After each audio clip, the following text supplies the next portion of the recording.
Hey everyone, my name is Rooster, and welcome back to Mechabellum.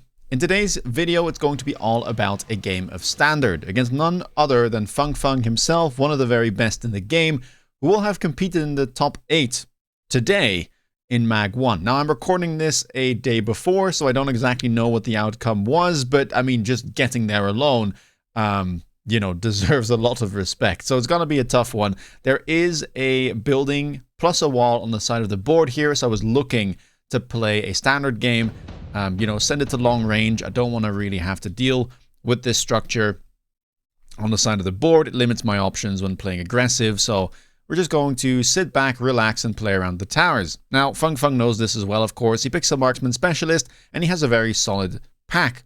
Fangs, great. Sledgehammers, I have them too, and that's kind of the difference here. He starts with triple chaff, I start with triple arclight. Now, the thing here on round 1 is that with sledgehammers and arclights, I likely will not have the damage to be able to take down the enemy sledgehammers very quick. I'm lacking DPS. And, with the fangs all the way in the back, I'm also unlikely to be able to really clear his chaff very quickly. So it's going to be a bit tricky here, and I would say that I am a bit unfavored in the early game. And I decided to still pick up the marksman anyway, because I felt like, let's get the DPS, give ourselves at least a chance at killing the bigger units, and maybe get the marksman scaling going as well.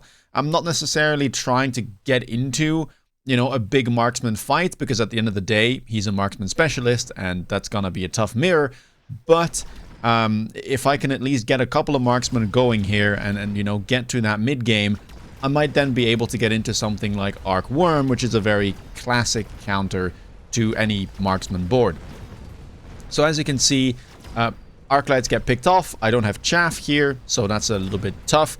Enemy marksmen all have good targets to shoot at, and as they get through my sledgehammers, eventually the enemy fangs just really annoy my marksman. I'm unable to connect.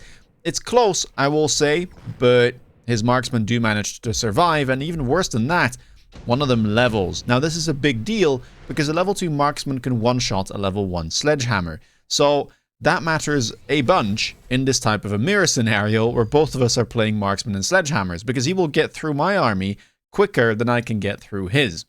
Either way, we need to keep playing the game. And Fung Fung decides to go for the shield airdrop here. Now, I am a missile spec, so that's not ideal.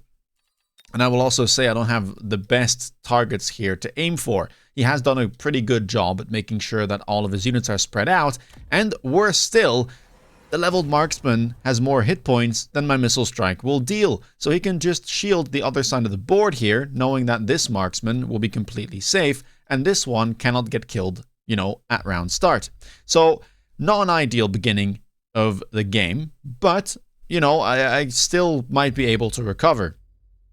I still try to use one missile just to try and see, if he puts anything anywhere. I probably should have tried to just hit this instead and, kill the Fang pack. But yeah, I don't think it's viable here to hold on to the missile strike. You should at least use one. But I'm simply going to have to somehow get through the enemy forces without having, a real specialist here on round 2. Now, I decide to buy another marksman and another stormcaller. And you might say, you're really, not going to buy any chaff? And I would argue that, yes, that's exactly what I'm going to do. Because I felt like I needed to get ahead. And to get ahead, I felt like I needed real damage. Plus, I knew that a shield airdrop was going to get picked. So, for the both of us, breaking a shield is not that easy. For him, it might be more achievable with the higher level marksman. But for me and my level 1 marksman, there's no way I'm getting through that if he puts it up front. So, I wanted to have a stormcaller to be able to kind of bully the shield and maybe give myself a chance to take it down. In these type of long-range games, you don't always need a ton of chaff. You kind of need the bare minimum. So I was okay waiting things out and then, eventually maybe going for a triple chaff turn or, something of the sort. Now, right side doing very well. Stormcaller managed to immediately snipe one of his marksmen. And, well, my marksman is trying to do its very best, but sadly it goes down before it can take down Orange Man. Which would have been nice, because that was the experience it needed to level up. Instead, I'm still going to be sitting here, I think, with level 1 marksman.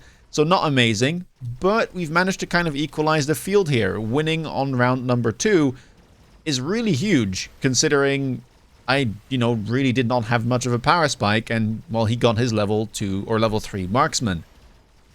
So I'm quite happy here about how the round has gone. I'm going to speed things up as my Stormcallers chase the Fangs on the left side of the board. And yeah, we will at least be able to take a minor victory. Now, here I'm looking to kind of mirror the board, add another Stormcaller, and maybe now I can buy 2 chaff units. Round number 3, Incendiary Bomb shows up. That is worth considering. It's the earliest round it can show up. It has a pretty low cooldown, so a high chance that we see it again. I could also decide to skip here and use the money instead to go for a barrier. Because, I probably do want to get one to try and protect my right side. And if I have to buy an Incendiary Bomb plus a barrier that's going to set me back 250, maybe not exactly where I want to be. I mean, the round that I want, though, is 450 if I go for 1 Storm, 2 Chaff. But yeah, that would either mean buy a shield or buy the fire. Looks like we are going to be buying the fire in this scenario. I guess what I could do, though, is sell the building on the right side. So that would allow me to get back to 600 and then still do the play anyway. So I guess it all works out. We are both going to go for fire. And my opponent mirrors the Stormcallers. You will see this is a pretty flowcharty game, as is often the case, I feel, in these type of standard games, especially in high MMR. Both players kind of trying to go for Sledgehammers, Stormcallers, ranging the Arclights, maybe grabbing a few Marksmen, late Fangs. It's very formulaic, and, well, that's exactly what you see here. I go for a missile on the right side, I use the fire on the left, and we even managed to hit one of the Stormcallers that the opponent put on that right side this turn. So pretty happy. All of his units are sitting inside of the fire. Mine seem to be pretty safe. I went for Arclight range because I was trying to leverage the one advantage that I did have, which was that I had Arclights and he doesn't. So my chaff gear is better. If I can keep ahead in that, department of the game, then maybe I'm giving myself some chances. And this is looking great. Amazing round. We managed to keep our shields, and we win rather convincingly, and at last I managed to get some levels on my marksman as well. Round number 4, and we're looking at some unit reinforcements here. I wasn't particularly looking to keep anything. Phantom is banned into marksman, at least when they're low level. Scorpion is fine. It's high level here, so you could keep it around, but I don't think it will do too well in the long run into a board of Stormcallers. And yeah, I mean, the Fire Badger sells for the most, combined with the Scorpion. So I decided to go for the Fire Badger. I say to myself, well, maybe I'll just throw it onto the flank here and be a little bit annoying, pull away the chaff, and try to get in and maybe grab a tower debuff and even break his shield. More Stormcallers now picked up for Fung Fung, so he's really trying to get ahead in that Stormcaller fight, and you will often see this as a general trend in these type of back and forth, right? Like one player tries to leverage one advantage. That might be marksman with more levels, more techs. It might be chaff clear, like in my scenario where I go for early ranged Arclights, and it might be, getting more Stormcallers than the opponent. So that's the line that he decides to go for. I finally grabbed some chaff as last round. Instead of going for Stormcaller double chaff, I went for Arclights with range. And yeah, now I go for a Crawler with a mobile beacon to distract the Stormcallers. I'm pretty happy to see that more got added, so more get distracted. And I go for 2 very late Fangs. I don't really need to go for Crawlers here, because for the time being, his units didn't really connect that much with my important units. Now I say that, my Sledgehammers are suffering here, but I think they always would. Considering I didn't have, a lot of Crawlers and Fangs to start with, it's hard for me to catch up. So those are just going to be cannon fodder. And, well, the Scorpion made quick work of them. But my Stormcallers are doing a good job here, and we do manage to get rid of it. In the meantime, my level 3 Badger on the flank has spawned in. It dealt with the chaff. It's now dealing damage to the barrier as well, and it looks like we may be able to take it down. Right side did lose. I lost my shield over there. I am going to get debuffed here at some point. But we are also getting through. So as a debuff here has been taken for Fung Fung, my Badgers will do the same on the top left. And it's going to be a pretty even round from the looks of things. Badgers may even be able to win because they are very tanky. And, well, these are Stormcallers, but relatively low level in comparison. And as the Badgers get closer, they should be able to burn these to a crisp. And they will do that. So about as close as you can get. I win by a margin of 1 badger, but hey, we take it. Every little bit of chip damage helps. Round number 5, and we see Ion Blast. Now, it's round 5, so this would come back on round 9, I believe, which is still, you know, pickable here. I am very healthy, so I'm gonna go for it. There is an alternative where you would go for something like Advanced Shield Device and just go for Double Barrier or something along those lines and tank most of the Ion Blast that way. The one issue, I guess, is that Ion Blast still would kill the shield. So in terms of, you know, economic advantage, you wouldn't gain that much, aside from having access to the Advanced Shield for the rest of the game. It is a play to consider. Both of us go for the Ion Blast instead. I think also partially because of the shield airdrop coming back. And here I decide to go for Missile Intercept Stangs. Now the interesting thing about Stangs is that they have a lot of different roles. They can be chaff clear, they sometimes can be DPS or anti-air DPS, but they can also be more supportive in role. So they can turn into chaff, and they can also turn into missile interceptors. So that's what I'm kind of going for here, using them both as a missile interceptor and as a form of chaff to make up for my lack of chaff. So, you know, as soon as they die, or rather as soon as they get targeted, they have the chaff roll, and up to that point, they'll be able to intercept these storms, which now did receive a tech with high explosive ammo. Ion Blast going to be aimed kind of on the diagonal here, trying to hit as many units as possible. I was trying to account a little bit for the barrier as well. Is this gonna land? It looks like it will. I managed to at least take down one Stormcaller here, a pack of Fangs, the high-level marksman goes down. My opponent didn't really aim it all that well, I have to say, only managing to take out a couple of crawlers and a marksman. So I definitely did get out of this a lot better, I'd say. Arclights in the meantime seem to be farming. My Mustangs are doing a great job, as you can see. They're intercepting most of the Stormcaller shots, at least up to this point. And then they're also doubling down as a distraction for the enemy marksman. So we're doing very well. My Arclights are starting to get picked off here and there, but we're managing to break through the enemy shields. I still have some Stormcallers of my own, and I may be able to get a tower debuff here. Note that I did go for range on my Marksman, because I thought it was going to be useful into both, you know, the enemy Marksman and the Stormcallers, so that's why we went for that. And now I'm pretty happy about the board state, honestly. It looked like I was managing to distract for a good amount of time. The Stormcallers weren't really getting through that much. And I'm basically looking to go for a Sandworm here as quick as I can. And round number 6, we get unit reinforcements. So that could be my ticket into buying, you know, some bigger units. So I go for the melting point and immediately sell it. And I was a little bit afraid here because there was a Sabertooth offered. And honestly, I think that's what my opponent should have gone for. But he had other plans in mind. As you can see, he goes for the Wraith, decides to sell one of them and puts the other on my flank where I didn't have a marksman right now, and converts all of the money into double Vulcan with range because he didn't have any solid chaff clear, right? And well, he had Mustangs to deal with, so buying some Vulcans to burn them and then enable all of his Stormcallers makes a lot of sense. The one downside is it doesn't really deal with the potential threats that I might offer in this round, and well, there's 3 of them now. Triple level 1 Sandworm with Mechanical Division.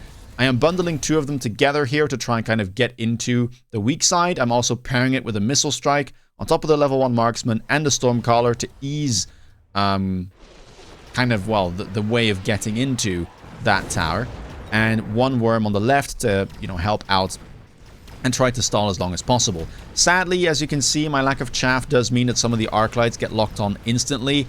Although I have to say that Arclight did fight very well, and well, the Worm is managing to take down one of the Vulcans almost immediately. Other Worms on the right side not doing as well as I'd hoped. They didn't get in quite as quickly. And note that I am loaning here because I felt like I could get a lot of pressure this round. 2,800 hit points, yes, but if I manage to keep, you know, 2-3 giants alive, plus my Stormcallers, that is going to start adding up. The Wraith here did spawn in, but it's stuck on a shield, so that's not really an issue. And it looks like we will be able to win, maybe not quite by the margin I'd hoped though. as I think I'm just going to keep alive 2 worms in this scenario. Not too bad, 700 damage. We'll take it. But that does mean we're still going to have to get through 2,000. Wraith finally gets the shield, sadly, so I do lose 100 there. But the marksman will be able to finish it off. And it will literally just be 2 worms surviving in the end. Round number 7. And we see Orbital Bombardment here. And I am just going all out with the spells. I know Incendiary Bomb is back. I see the Orbital Bombardment. I know that I loaned on round 6, which is a little earlier than usual. And I don't really want to get stuck playing, you know, this mass worm strat into the late rounds. Because something like a factory or a mountain at some point could really completely crush this. And economically speaking, right, I did put myself behind a little bit. So I'm going all out. We're loaning again. We're buying 2 more worms. And I'm just trying to overwhelm the enemy. And interestingly here, Feng Feng decides to go for armor sandworms. This is something that you can do, and you will see it a lot in HMR, where people just kind of mirror the sandworms because they can be an absolute pain to deal with. I mentioned things like War Factory and Mountain, but those are Titans, right? They're all the way at the end of the units that you can pick, and they are very expensive, and sometimes they do have some drawbacks. So it's not too unsurprising that he doesn't want to go for it in this scenario. And so we'll have to see. It's, you know, his 2 sandworms, which arguably they do have double attack enhancement, and they have armor, so 80,000 hit points there versus my 56,000 hit point worms, but I have 5 of them. We'll have to see how this plays out. Interestingly, opponent didn't go for the orbital bombardment, so that helps me out, because it means at least maybe my Mustangs will get to survive. Although I say that, 1 pack runs straight into the fire, so, you know, maybe it was a good choice. It kind of looks like nothing else is hitting the barriers anyway. And I'm not too sure my orbital did all that much either. Maybe cleared a little bit of chaff here and there, but that's about it. Thankfully, I am able to kill the worm on the right side, and on the left side, we're doing the same thing. So his 2 armored worms have been taken out, and I still have a couple left myself. Those are now creating a distraction, even going for the tower. I should be able to get a debuff, and because all of my marksmen and stormcallers are so long range, they stay safe, and they will contribute to the damage at the end of this round. So another great result. And now, Feng Feng's gonna find himself down to, 441 hit points. So we're getting close here, and I basically need to win 1 more round. And I have to say, I mean, the cards are kind of lining up at this point with spell after spell, orbital into lightning storm. I decide to pick it up again. If, you know, Feng Feng manages to stabilize here and win the round, I'm probably going to be in a ton of trouble, because economically speaking, I will just be very far behind. But at the same time, I also have the option of being able to take the victory if my opponent, you know, does not shield. So he decides to use all of his money to buy 2 level 2 sandworms with armor. 160,000 hit points on those, so that is a big deal. I take the storm, and I managed to grab a level on one of my sandworms, but that's about it. Temp range has been clicked, of course, loan also. And I decided to level up my Stormcallers because I could notice that they were doing pretty well.